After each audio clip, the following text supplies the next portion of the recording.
To make my humbleberry pie martini, first rim your cocktail glass with crushed baked pie crust and sugar. Then chill your glass in the freezer.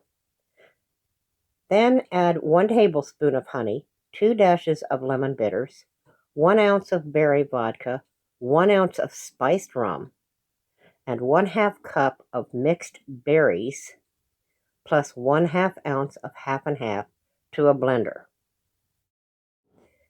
Yes, you can use frozen berries. In fact, this is one cocktail that will benefit from the fruit being frozen.